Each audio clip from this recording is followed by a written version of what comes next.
welcome to this month's episode of Miracle Conversations. My name is Brittany New, and I'm an entrepreneur living in Barcelona. I'm here with Dr. Dave Asomaning, and on this show, we like to get together and talk about miracle mindsets, which is Dave's specialty. He helps CEOs and leaders and entrepreneurs develop miracle mindsets. So Dave, why don't you introduce yourself to anyone who's new here and tell us a little bit more about what you do? Thank you so much, Brittany, for that intro. It's good to be with you again for our May show. And as you mentioned, I'm an executive coach and I live in Florida. And I specialize in supporting CEOs, executives, entrepreneurs, and other leaders to develop miracle mindsets.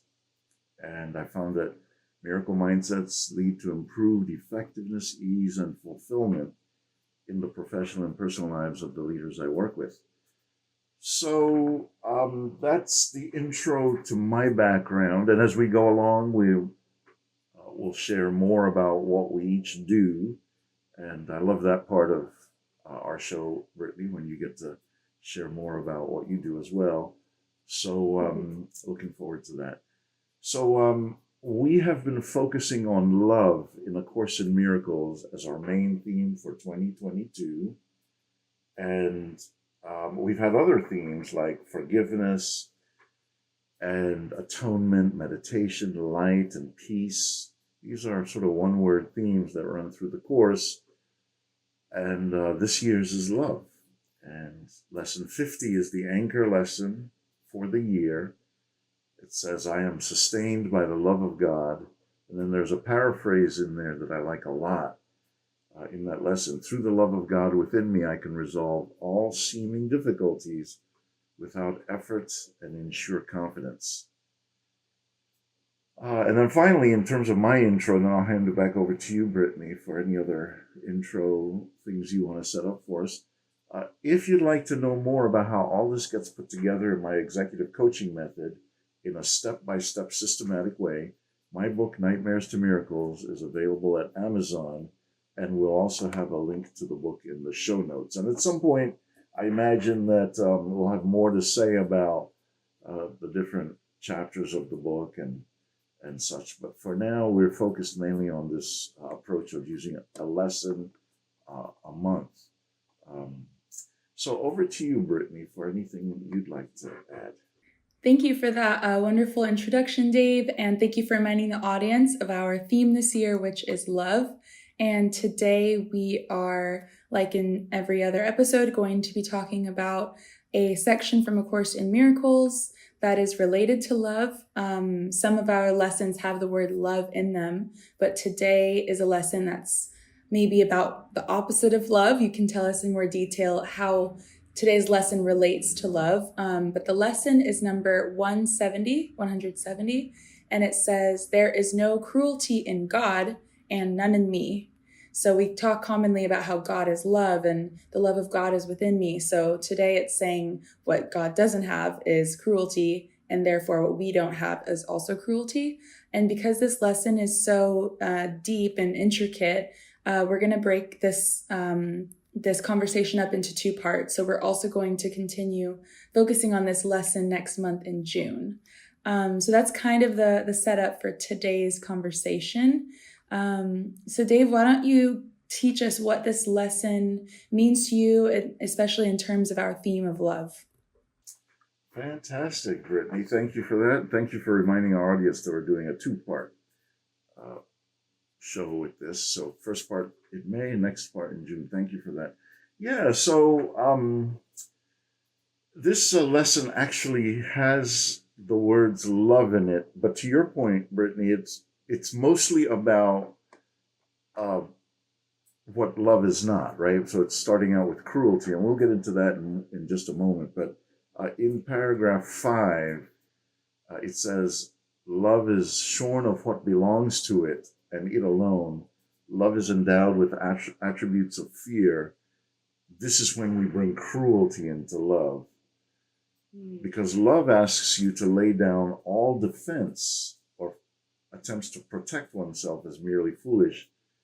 And your arms, your weapons would indeed crumble into dust, right? So that's a place that it's engaging in a a direct sort of a accounting of love and what love is and what love does. And but again, to your point, the theme here is more about what love is not. So, and in the section I just read about self-protection, this is a big point this lesson is making, right? And we'll have a chance to discuss this some more, Brittany, in practical terms in just a moment. I think you'll see the implications for practical discussion in our personal lives and in our work as leaders.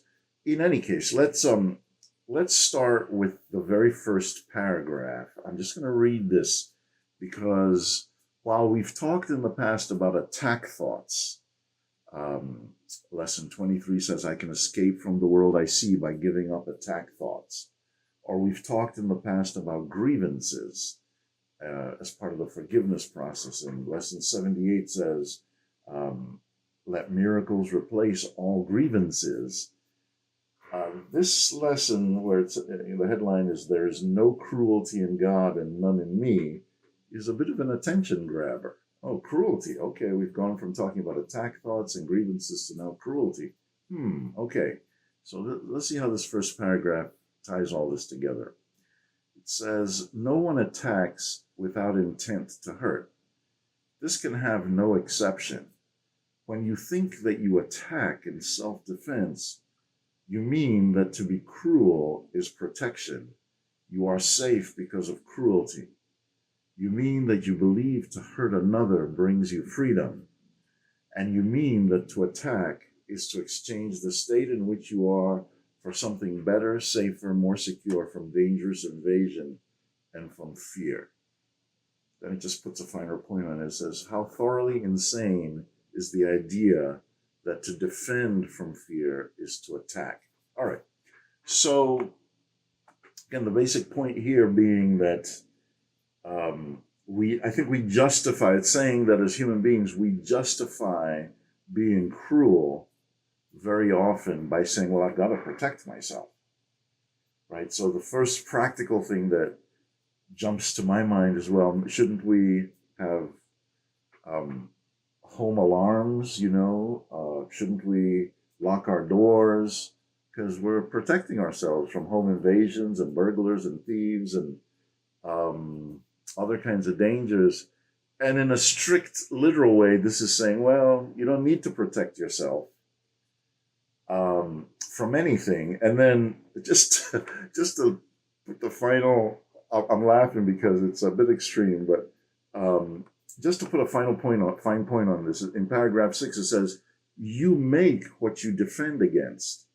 And by your own defense against it, is it real and inescapable? Lay down your arms, and only then do you perceive it as false. So that's really just putting a fine point on the fact that somewhere in the psychology of all of this, we actually make the things mentally that we think we have to protect ourselves from, or that we have to defend against, or that we have to attack so that those things don't attack us, right? So let me pause here, see if you have any comments or questions, and then we'll keep going. Yeah, I have an interesting little anecdote about that. A couple months ago, I was doing some research into buying a tiny farmhouse out in the Spanish countryside. I live in Spain, so I came across these little houses. And because the farmland out there is so spread out, not too dissimilar from rural states in the United States, my biggest concern when buying one of these properties was going to be safety and vulnerability to theft. So in my research, I kind of got down a rabbit hole of what I could do to protect my hypothetical little house from attackers. And so I started Googling things like, booby traps. Are booby traps legal?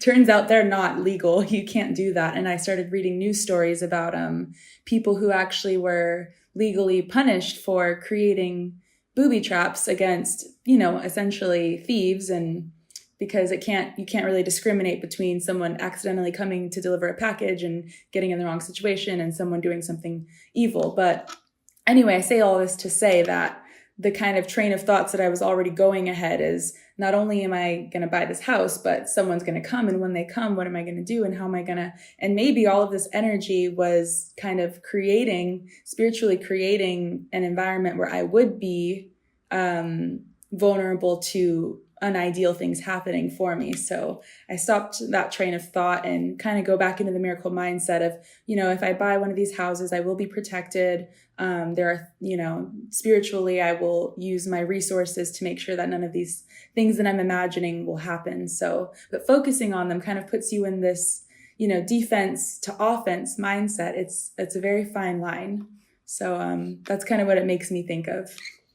That's a perfect illustration of the conundrum that this lesson raises for us, I think, right? Because on a practical level, even as a deep, committed, engaged student of the course, it's like, yeah, okay, well, I lock my doors, I have the alarms where I need the alarms and all of that. Now, I won't carry a gun, because that's a little bit more dramatic around what you just said towards the end in terms of my experience of it. If you carry a gun, then chances are that subconsciously you want a chance to use the gun, and therefore it becomes a bit of a chicken and an egg type of thing. And in this country, again, not to moralize for any of our audience members, not to moralize or take sides politically or any of that, but just in the vein of this conversation, we have something like 600 million guns circulating in amongst a population of 300 million people. So that's 2 guns per person. And if this premise here is true, that what you focus on snowballs into your experience, then as a country, it just seems like with all those guns, we are wanting things to protect ourselves from. And therefore, we will have those things to protect ourselves from. In other words, the things that would attack us. That's what this lesson is saying. Now, I wonder if that also, how we would talk about it in terms of things like rape. Again, I don't want to mansplain anything here. But I think that the general principle from the course is not that in our day-to-day lives, let's say a woman who's raped or even in some cases men are raped, but I don't want to go there. That's I think statistically insignificant compared to how the rate at which women get raped by men. But let's say we're trying to apply this in a way that makes sense and is palatable to all of us. Of course, isn't saying day to day as we go around, we are doing provocative things to get attacked or raped or whatever. That's not really what it's saying, right? It's saying that at a deeply subconscious level, we are putting in motion things. And sometimes this has to do with karma, if you believe in that, past lives and things like that. Or it has to do with some earlier traumatic programming that is embedded in there that causes us to set things up so we're punished in different ways or re-victimized or from an earlier state of victim.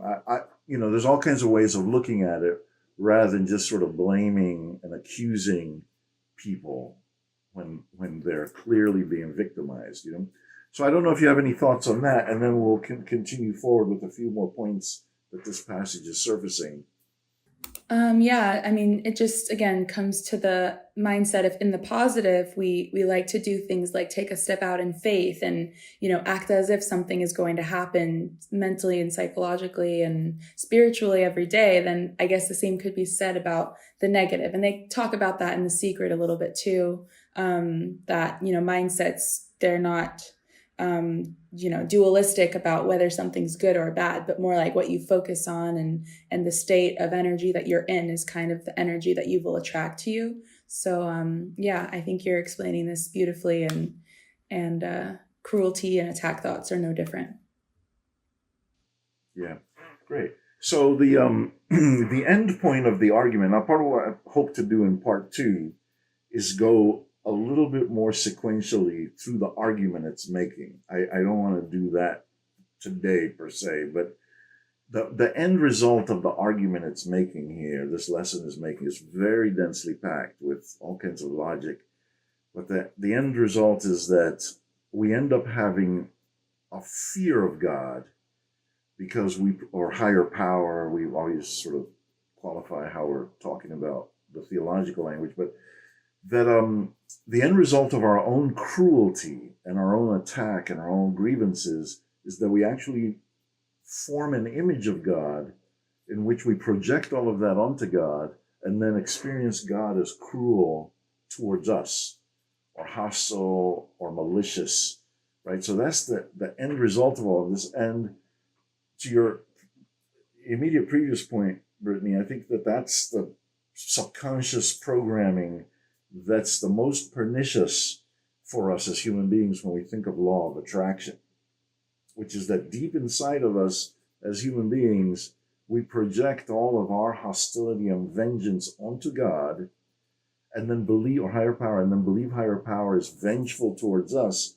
So we go around protecting ourselves essentially in our lives from the fear of the attack from an all-powerful God. And that can take the form of health attacks, financial attacks, just all kinds of attacks on our mental health, sexual attacks, all the things we were talking about before. And we walk around primed through our lives because of this deeply internalized programming about God as vengeful or cruel in the expectation of being attacked. So again, there's application to business and leadership, for instance. I mean, that some business leaders are very preoccupied with a kind of siege mentality. So, for instance, I saw a documentary about Travis Kalanick, the founder. Well, he wasn't really the founder of Uber. Somebody else was the founder of Uber, but he took it at a very, very early stage and got the money for it and then began to expand it around the world. And the documentary, I mean, it's not a documentary, actually. It's a limited series, like a feature program with actors and so on. I think it's very well done in showing what we're talking about, because Kalanick has this siege mentality. Everybody out there is his enemy. Everybody deserves to be obliterated, attacked by any means necessary. He uses a lot of underhanded things. And over the course of his career at Uber, even though he's having these phenomenal successes, you can see how he's just not doing the right thing as a leader. And the program does a very good job of showing how he's actually sabotaging himself to the place where the board wants him out, the employees want him out, all the people he thinks he can turn to for protection, they all are not interested in protecting him because he's been such a, I hear a few expletives come to mind, but I won't say them in our G-rated program here. But anyway, so that's a very specific case study of the type of leadership I'm talking about in my work, executive coaching, where we're like, yeah, you don't have to be non-strategic, but you really don't want to have this siege mentality where everybody out there is somebody you want to attack and protect yourself from. And even internally, you recruit people to attack, and others is just, it's very palpable how counterproductive and anti-miraculous that is. Any thoughts or reactions there? No, I would like to take a look at that show. I always like to learn from the mistakes of other big executives. That sounds really interesting. Yeah. Yeah, and there's actually a flood of those things. There's the Elizabeth Holmes story about I've Theranos. seen that one. Yeah, Okay. I've seen that one. Fun fact, she was the speaker at my college graduation at Pepperdine before all of the news came to light. Yeah. So what's your before and after take now that when she spoke and then now that all of this has gone down? What I learned from that is actually to her benefit. Apparently in the world of business, there is a very fine line between a legal racket and an illegal scam. And unfortunately, her story is probably not much different than other leaders who managed to get it all together in the end. But that's just more telling about the world that we live in than her specifically as an individual. Obviously, before the news came to light, we see her as this very strong and, well-spoken and intellectual woman. And seeing her speak at my graduation, I was like, wow, Silicon Valley and a blonde woman like that, that's not something you see every day. But also, audacity to do what she did, get to where she got to go. But you got to be honest out there. Honesty trumps fraud.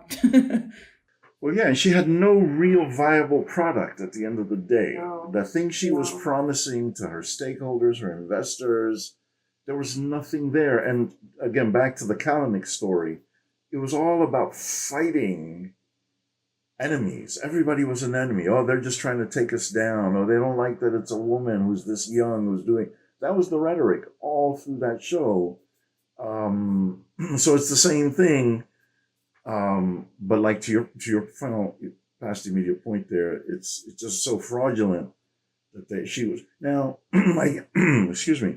I think on some level you could say she was very audacious, she was very tenacious, and she was hoping for a breakthrough that would help people, but she ran out of time. And then again, the way she was going about it was this deception, this fighting, this pointing the finger at other people.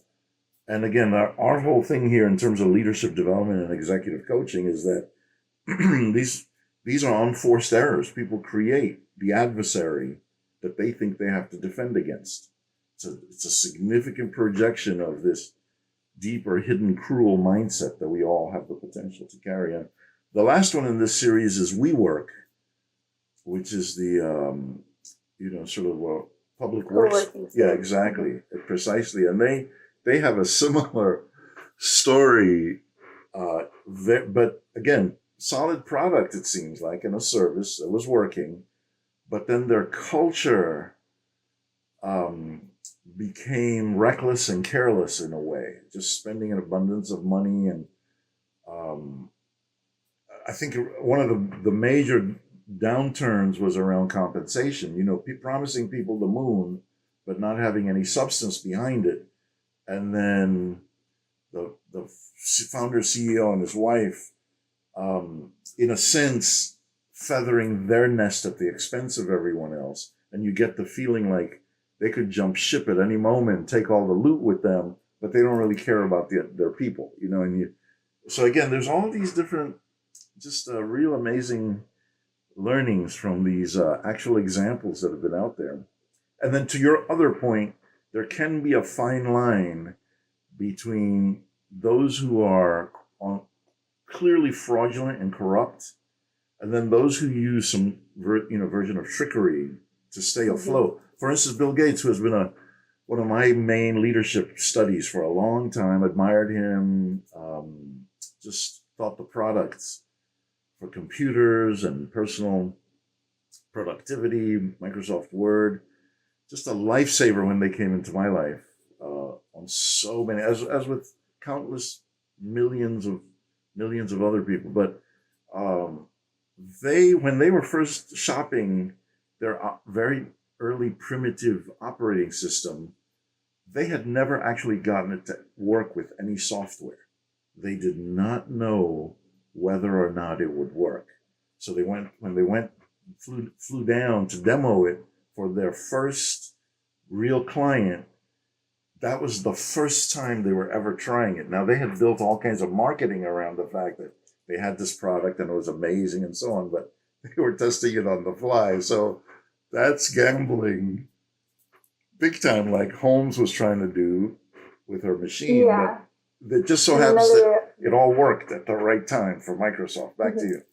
Yeah, another example I heard along that same line was, and maybe, I don't know if this is actually true or not, but in my Elizabeth Holmes research, it came up that supposedly when they had developed one of the first iPhones, they couldn't get all the functions and features to work on one device. So they had actually several different devices, and they would secretly swap out like a magician during a presentation to show this is everything it can do. So again, this is kind of trickery, like you said, and they ended up having enough time to work out those kinks before going to market. So but what's extra ridiculous about Elizabeth Holmes is it seems like she was nowhere near where she was claiming to be. So that one didn't work out. Yes, and yeah, while I've admired Bill Gates intensely as kind of one of the first revolutionaries and disruptors in this whole space, and he has his haters, he has people who don't like him, and the greed factor and the world domination factor, and there are a lot of conspiracy theories about him. I would say that the one thing that I've always felt about Bill Gates that would love to have a conversation with him around and a bit and critique him a little bit, if I could be so bold. The chutzpah of that, with everything that he's accomplished in relative terms, is that he's so rational and scientific that I think he misses some of what we're talking about, on these shows, right? And like, there doesn't seem to be much bandwidth in his way of thinking about this type of projection that affects us. So, for instance, the implications for someone like Bill Gates would be that COVID, or his book on the pandemic, the next big pandemic and where it's going to come from, or cyber terrorism, or the other things that he tends to write about and is interested about, climate and things like that, I think he would be so much more effective if he combined the idea that we're having to protect ourselves from these things because psychologically we're creating things we have to protect against from a malicious place. In other words, it's not just the chemicals we're spewing, those are important, but the thing that drives all the things we're spewing into the environment causing problems is this inner cruelty that we can't get a handle on. So even if he writes a book and it predicts all the next stuff, it's more like talking about the symptoms and the cause. Anyway, I would love to be, to have a conversation with him about what we're talking about, because again, much of what he argues and advances does not include any of this, is sort of my main critique. So, anyway, to all the people who hate Bill Gates and people like him, or really love him and hate me for what I said, I'm not trying to stir up controversy. I'm just speaking a little bit off the cuff about what I really admired about him, but where I think that if he were a client of mine, I would think there would be opportunity to grow in this area.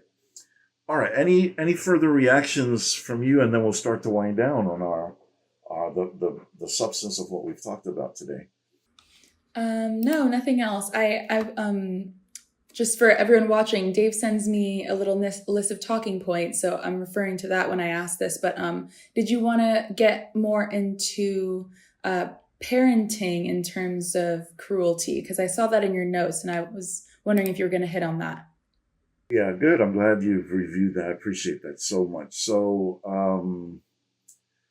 the idea of parenting, I think, helps us to land the overall point of this lesson and A Course in Miracles more broadly.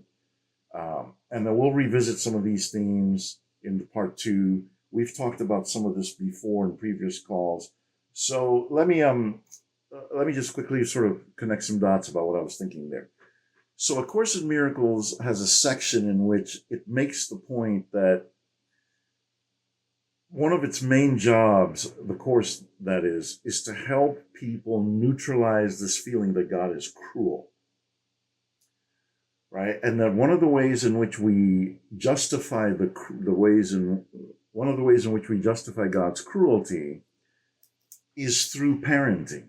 When parents will say, well, I got to take a switch to you and give you a spanking, or I got to do this, or I got to do that, which is punitive in some way to the child and is an expression of cruelty to the child, where the parent will say, this hurts me more than it hurts you, as an example, right? And that kind of thinking is really just a disguised way of justifying one's cruelty and projecting it and rationalizing it.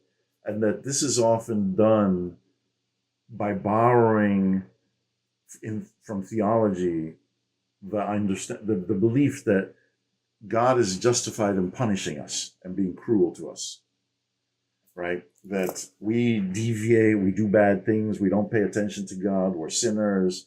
So God is justified in punishing us for our sins.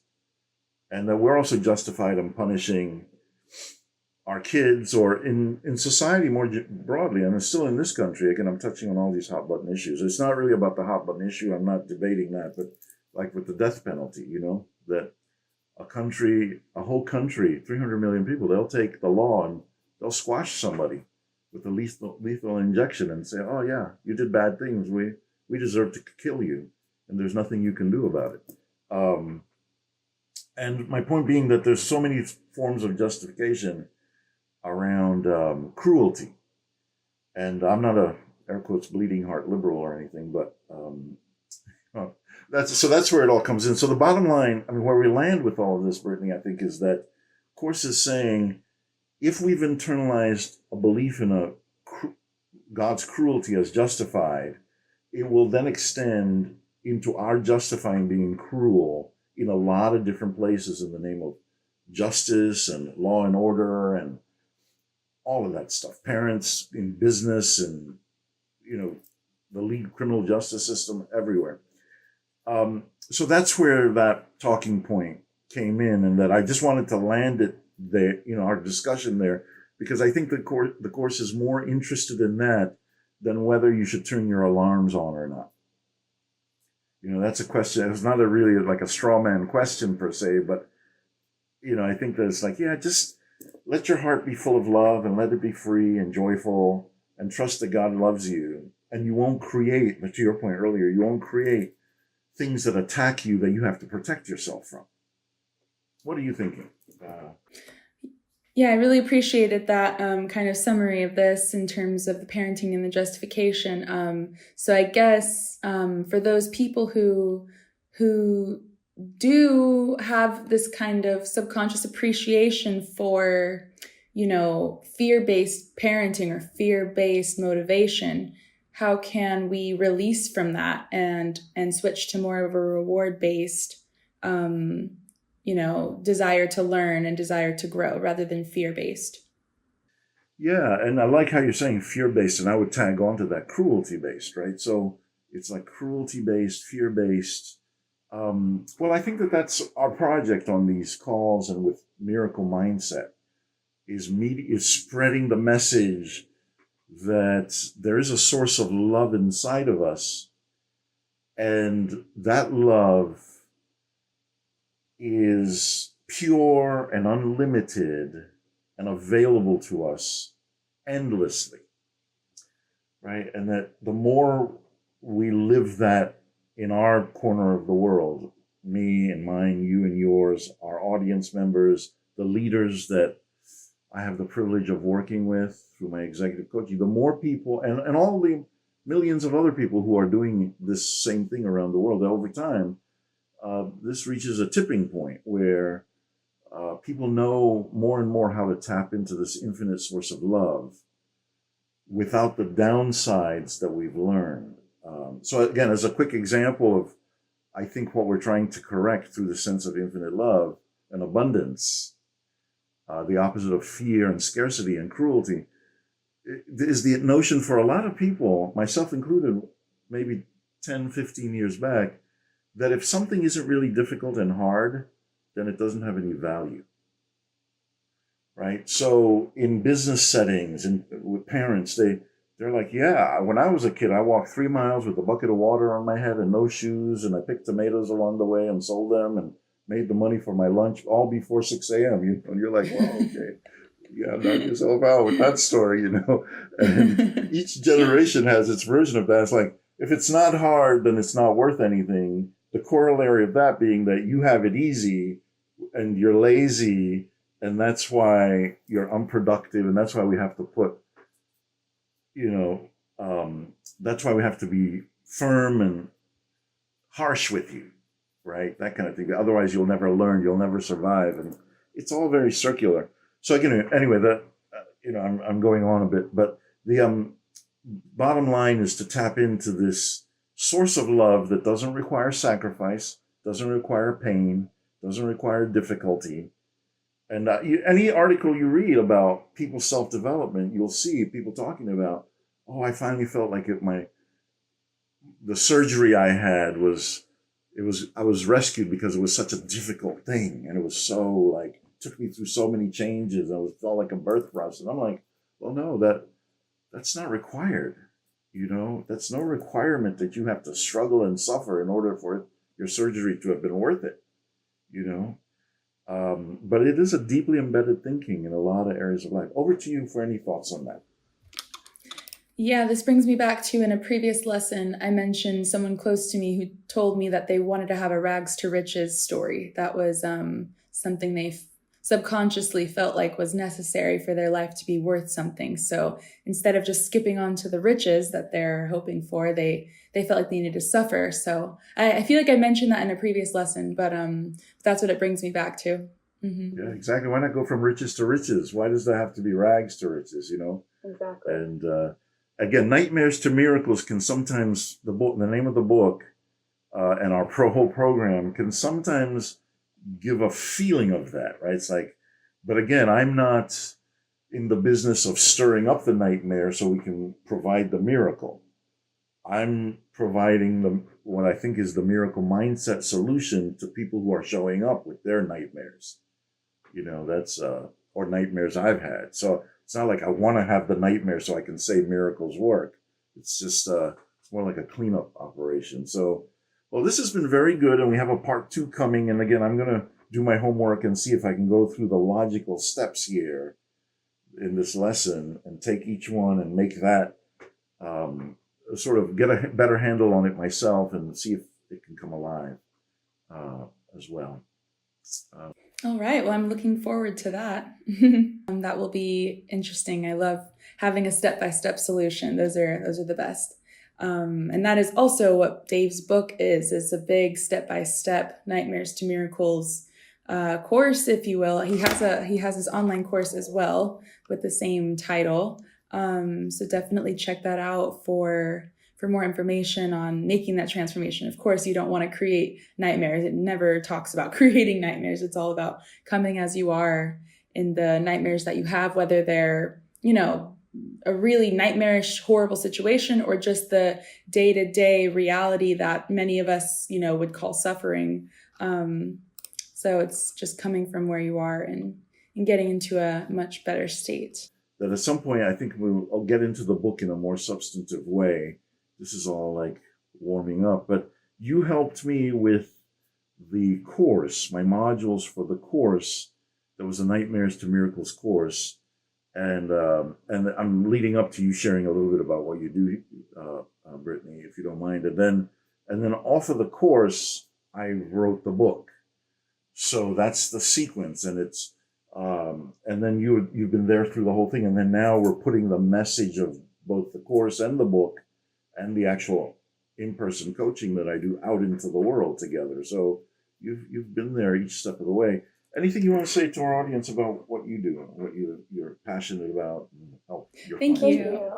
Yeah, I'm passionate about branding, whether it being a course or a book or a physical brick and mortar business, and kind of turning the idea or the concept of something into a marketable, sellable product using graphic design and media. So that's what I'm doing. You can check out my website, which is brittanynew.com, if you want to learn more about what I do.